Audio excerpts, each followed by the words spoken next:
A mediados de la década de los años 70, la vedette, guapísima vedette, Irma Serrano, llegó a Córdoba en medio del escándalo que habían producido sus dos libros, A Calzón Quitado y A Calzón Amarrado, que le ayudó a redactar la periodista Elisa Robledo. Yo tendría 15, 16 años, no recuerdo con precisión, pero agarré mi grabador sota de pilas así de linterna, me fui al Hotel Palacio, le pedí que me dejara entrevistarla y accedió con cariño, con cortesía. Respondió todas mis preguntas y lo hizo de una manera amena, franca, tolerante y hasta atrevida para un chamaco de mi edad. Ella estaba en ese momento en el pináculo del debate nacional a propósito de sus revelaciones. Bueno, la cosa es que el doctor Ottone Aronis y Billy Scully, el propietario y el director general de los periódicos El Mundo, me hicieron el favor de publicar la entrevista, me la pagaron. Fueron dos entregas de dos planas y realmente pues para mí fue impactante porque entre otras cosas no me la corrigieron, no le hicieron cambios y recuerdo que la entrevista tuvo pues buena acogida. Después de eso estuvieron llegando personajes a la ciudad, Lola Beltrán, el cantante Napoleón. Recuerdo particularmente una muy larga, interesantísima entrevista con Ana Luisa Pelufo, que era amiga del doctor Gonzalo Aiza y también visitó la ciudad de Córdoba. No es que yo me hubiera dedicado al espectáculo, es que en ese momento lo que realmente impactaba socialmente, lo que realmente tenía mucha presencia, era el trato personal y cercano con la gente del medio artístico, del cine, con los cantantes. La política era algo lejano, era algo muy distante del ciudadano común, no había tanta participación como ahora, y los temas de oportunidad, la nota roja, los asuntos de sucesos, estaban así como que lejos. Bueno, pues la cuestión es que yo realmente me empecé a involucrar en este asunto del ir a preguntarle sus cosas a las personas y solo tuve una mala experiencia, fea, muy desagradable, con Alberto Cortés, porque le hizo honor a la injusta fama que tienen los argentinos.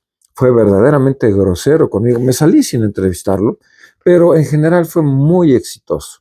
Me fui a Ciudad de México después, hice mi universidad, trabajé y nunca dejé de expresar mis puntos de vista. De hecho, desde los 17 años más o menos, estando en bachillerato, empecé a escribir.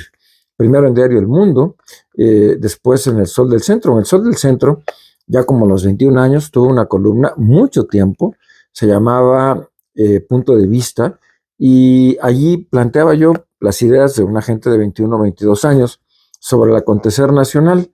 El director era el licenciado Elías Rivera y tuve que dejar de publicarla porque un perverso duende de la redacción me modificó drásticamente el contenido de una de las columnas, denostando a un amigo mío a quien yo respetaba y le tenía cosas que agradecer, al licenciado Alcibiades García Lizardi. Bueno, pues la cuestión es que allí le interrumpí, pero seguí con mis trabajos. Tiempo después, ya más adelante, empecé a incursionar en la radio. En Córdoba, junto con Octavio Lara, Jesús Adán Castillo y Toño Fernández Castro, hicimos dos proyectos muy interesantes. Uno que se llamaba Un Mundo de Cosas, en sociedad con la familia Arronis, y después otro que se llamaba Al Día, la revista radiofónica, junto con el grupo Roxa de la familia Ferráez. Bueno, pues el asunto es que ambas revistas tenían una gran cobertura territorial. La segunda enlazaba 3 o 4 estaciones de mucha cobertura. Y bueno, pues fueron exitosos. Creo que esa, la de la radio, bueno, creo, estoy seguro, la de la radio fue la única vez en mi vida que yo viví de los ingresos que me producía la comunicación social. En el resto del tiempo nunca dejé de ser un aficionado, un diletante, como se diría elegantemente. Bueno, la cosa es que ya en Jalapa, el gobernador Miguel Alemán me encargó que hiciera yo un programa de televisión para poder mostrar los logros del gobierno. Y era muy caro. Entonces, de acuerdo con Sánchez de Armas, que era el director de Radio Televisión de Veracruz, empezamos un programa de radio que él bautizó con el nombre del Molcajete. El programa de radio fue exitosísimo. Estuvo al aire casi 10 años y bueno, pues yo me divertía Lo podía compaginar con mi trabajo normal porque era los lunes por la noche y bueno, era muy recordado y bueno, de hecho me lo siguen diciendo que mi hermana la mayor y yo intercambiábamos recetas de cocina, en realidad solo echábamos desmadre, era muy divertido y pues la gente lo solía gozar. Eh, Más adelante, preocupado por la gravedad de los problemas de violencia, por la depresión colectiva, pedí permiso para hacer un programa de televisión y me lo autorizaron. Y entonces con ya mi querido y entrañable amigo, el entonces director de Radio Televisión de Veracruz, Sergio Villasana, empezamos el Molcajete en televisión, que fue pues, realmente exitoso. Jamás le pudimos ganar en audiencia a Veracruz Agropecuario, debo aceptarlo.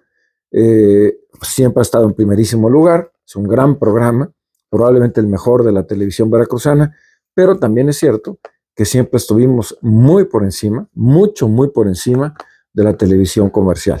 Les ganábamos a tiro por viaje, les ganábamos, no había momento que no tuviéramos alta audiencia, y el programa era como Vicente Fernández, que en paz descanse, se acababa hasta que la gente dejaba de llamar. Una vez salimos del estudio a las 4 de la mañana. Yo tuve que dejar el molcajete por razones de chamba y bueno, pues Mercedes Bullosa, una entrañable y querida amiga, mantuvo el programa mientras fue posible. A lo largo de todo este tiempo, yo no he dejado de escribir, de expresar mis opiniones, pues que muchas veces tienen disenso y gente que no está de acuerdo, pero jamás he intentado lastimar a nadie, jamás he intentado ofender, aunque sea crítico, aunque me oponga a ciertas cuestiones, siempre he intentado hacerlo con respeto y con prudencia, porque me parece a mí que el buen periodismo está no solo en una opinión inteligente, el buen periodismo está no solo en una opinión de cosas ciertas, el buen periodismo no está solamente en la oportunidad de llevar la noticia al público en el momento más inmediato. El buen periodismo está también en la intención. El buen periodismo está en la responsabilidad social del periodista, de saber que el informar a toda costa puede traer más daño que beneficio. El buen periodista tiene autocontrol y además debe medir las consecuencias de lo que va a decir y tiene que saber si le va a causar daño con sus dichos a personas inocentes. Solo así es como yo he visto esta profesión, de la que, insisto, pues he intentado aprender. He tomado un titipuchal de cursos, diplomados, he ido a una gran cantidad de conferencias, me casé con una profesional de la comunicación, egresada de la Facultad de Ciencias de la Comunicación, que no para de corregirme, criticarme, cuestionarme, la dueña, y algo que es muy importante, tengo afortunadamente una enorme cantidad de amigos generosos en el medio que me aconsejan, que me sugieren, que me corrigen. Hace ya algún tiempo, unos amigos juntaron mis colaboraciones y me publicaron un libro con las columnas que venía yo escribiendo a lo largo de los años. Cuando yo revisé mis archivos, resulta que tengo más de 1000 columnas escritas, muchas de ellas las suscribiría, otras las cambiaría. Pero bueno, lo importante es que sin darme cuenta, poco a poco se fueron acumulando todos estos ejercicios.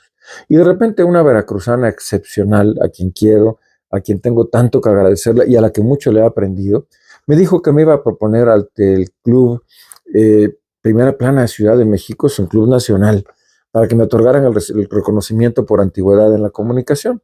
Dije, yo no soy profesional, yo no vivo de esto, pero ella insistió y me explicó que el club lo que realmente busca es reconocer a quienes se empeñan en la defensa de la absoluta libertad de expresión, del periodismo responsable y, por supuesto, lo más importante, de la libertad de prensa. Este club ha sido muy famoso, sigue siéndolo, es probablemente, no, seguramente la organización de periodistas más longeva de México. Fue fundado a principios de los años 50 del siglo pasado y pues tiene en su haber la participación de grandes luminarias del periodismo. Por ejemplo, Arturo Sotomayor, don Carlos Ravelo, la señora Berta Hidalgo de Gilabert, muchos reporteros En aquel entonces solo entraban al club quienes eran jefes de redacción, quienes eran jefes de información o quienes escribían las notas en primera plana del Excelsior, del Universal, que estaban empezando ante el sistema mexicano. Ahí estaban Alberto Domingo, Salvador del Río, y bueno, debo decir que de este club también formaron parte el licenciado Miguel Alemán Velasco, Jacobo Zabludowski y el mismo Fernando Solana Morales, que fuera secretario de Educación, que fuera canciller de la República y que fuera también senador. Una gente de una cultura exquisita. Este club también fue integrado por don Regino Díaz Redondo, muy polémico, pero al final inexcusable de la historia de nuestro país. Bueno, pero no puedo omitir que uno de los grandes de primera plana fue mi amigo, maestro y, ¿qué puedo decir?, aliado, nuestro paisanazo tuxpeño, Miguel López Azuara, recientemente fallecido, pues a quien nos unen muchísimas anécdotas, muchas experiencias y que bueno, fue prominente integrante del Club Primera Plana. Me han hecho el favor de citarme para el próximo miércoles a acompañar a otros a tres ilustres veracruzanos, yo solo los acompaño, que van a recibir reconocimiento por sus contribuciones a la comunicación. A Pepe Valencia, de una trayectoria indiscutible, formado desde La Brega en el diario de Jalapa, entrañable amigo. A Luis Domínguez Rangel, que prácticamente mi paisano, que ahora es fortinense, que lo ha hecho todo en la prensa y la comunicación, repartir periódicos en moto, dirigir programas de televisión, producir, dirigir periódicos, dirigir cadenas de periódicos y que por sí mismo se anuncia y se reconoce como un buen comunicador. Y mi estimada, respetada amiga, la doctora Zaida Yadó, una intelectual crítica de pensamiento amplio, de pensamiento libre, que igual con sus publicaciones ha contribuido al debate, al desarrollo de las ideas y ha servido a Veracruz. Lamentablemente, por razones estrictamente familiares, yo no voy a poder ir a la ceremonia y por eso estoy haciendo este video para agradecerle de manera personalísima a José Luis Uribe, el presidente del Club Primera Plana, la generosidad de haberme considerado, a mi querida amiga Irene Arceo, por la, ¿qué diría yo?, por el arrojo y por la gentileza de compartirme esta valiosísima, valiosísima presea. Y bueno, pues por supuesto a todos los que se toman el tiempo de ver mis parrafadas y mis rollos.